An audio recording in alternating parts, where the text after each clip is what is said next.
Hi guys, welcome to Frog's Prop Shop. Today we are going to be making an Elm Street street sign from the Nightmare on Elm Street movie series. Now I'm going to show you the basics of how to make one, and then anything done afterwards is sort of optional. So first things first, if you have the means to do it, you can cut the parts out of foam or whatever, but if you obviously have access to wood and laser cutting equipment and things like that, you can cut out of wood. If you want to attempt doing it with a standard saw, you can. Or you can order the standard bits off of eBay, less than £5 was what I paid for mine. I'll show you exactly what I got, and I'll show you how to get a nice paint job on it. Basically all I'm going to do is paint and gluing today, but it's still a nice prop. Right, so first things first, I had this cut of wood.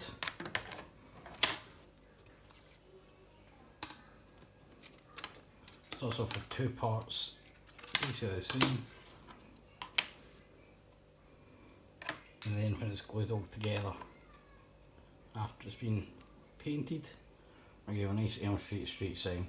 We'll put a hanger and everything in the back of it as well, and I'm probably going to mess mine up a little bit to make it look a little bit muddy, but it's up to you. If you wanted that with yours, you could have it looking nice and pristine.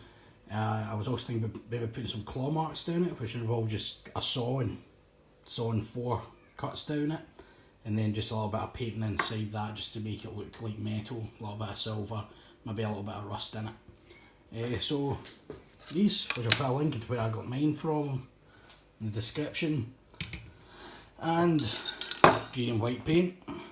So let's get started. So after you've painted all the parts, you want to have all your letters white, you want to have the outside section white. You can leave the outside rim of it plain now, because you'll do that again at the end, and you want your main board green. You can do this in as many layers as you want. You can have it sort of as tarnished as you want, or you try and get a good few layers and then try and get a nice solid green if you want a nice proper colour. Same with your layers, you can go over them as many times as you want, get a nice colour onto them.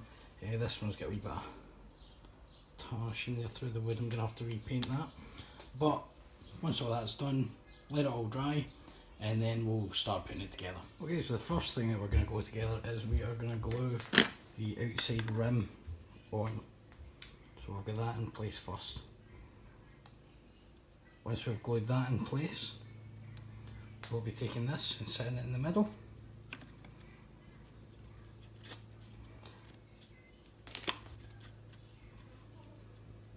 And then we'll be putting a bit of glue in the back of each letter and setting it in its place, and then you should just be able to remove the centre letter piece.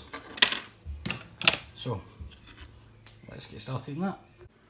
Okay, so forgot to mention, glue of choice for this, PVA. PVA glue will hold everything together perfectly fine for this because it is a very, very light wood. If you want, you can use super glue, but I'm just using PVA because it's simple, and it means that everything's not going to get stuck together too bad. It means you can sort of adjust things if they're not quite sitting right before it dries. But yeah, that's basically it. Also, your template sign, which you get in like the kit when you buy it, put a wee notch in it.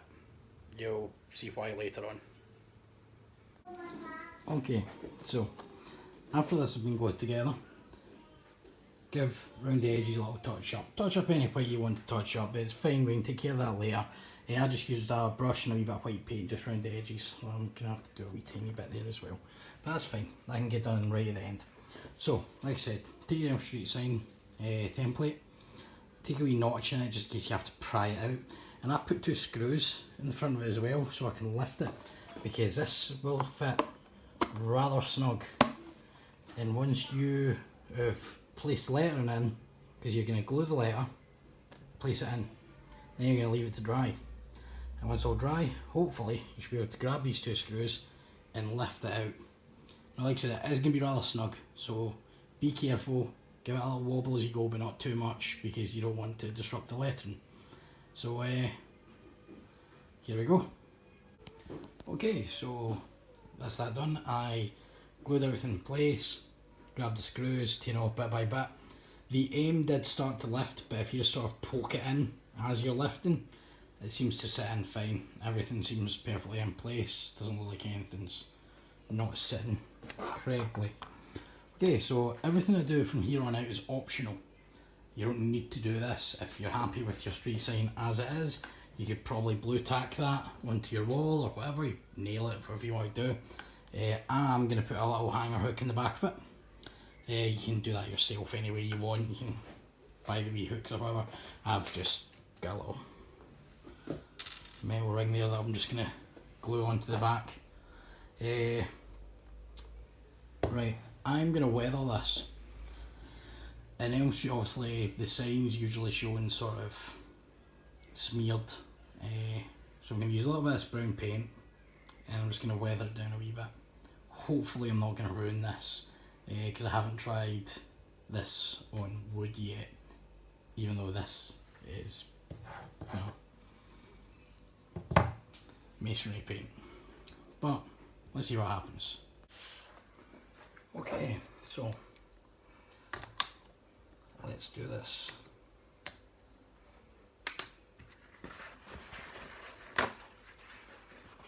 Also a bit ready for wiping off. So that's a clean piece there already.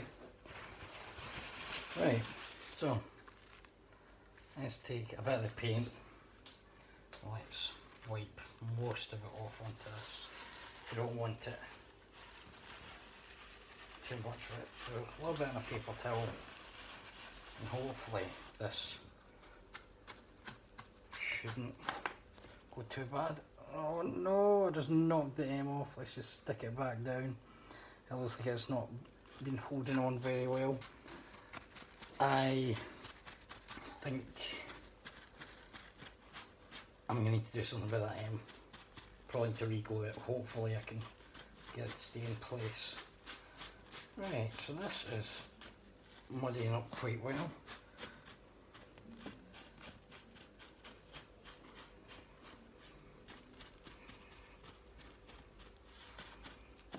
So like I said, there's a little bit of brown paint. Take as much of it off as you can and just kind of dab it on, but not too much. Let's just, now I'm going into the green, so I actually do need a little bit more for this, because otherwise you can't really see it.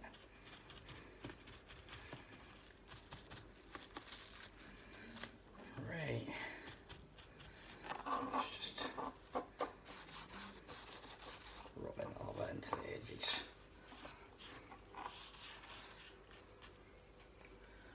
Okay, I am rather pleased with that. Let's get you into the light so you can see it a bit better. Okay, there we go. I think that looks pretty good. I like it all muddied up like that.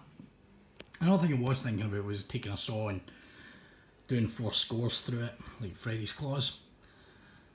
Maybe something I might consider doing in the future. Right now, I'm quite chuffed with it the way it is.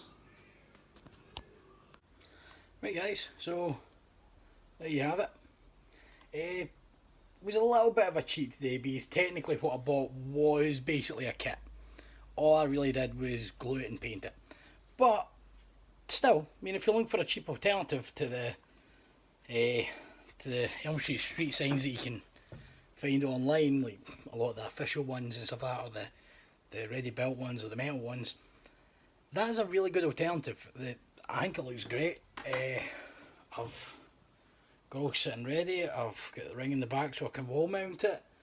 I think it looks fantastic. I gave it a wee coat with some clear lacquer after, just to make sure that none of the paint or anything comes off of it, with like rubbing or anything like that. Although it's not really going to get rubbed, it's just going to get hung in the wall. But yeah, so if you liked our build today, like, comment, subscribe. I will put the link for where to purchase the kit in the video down in the description, and see you next time.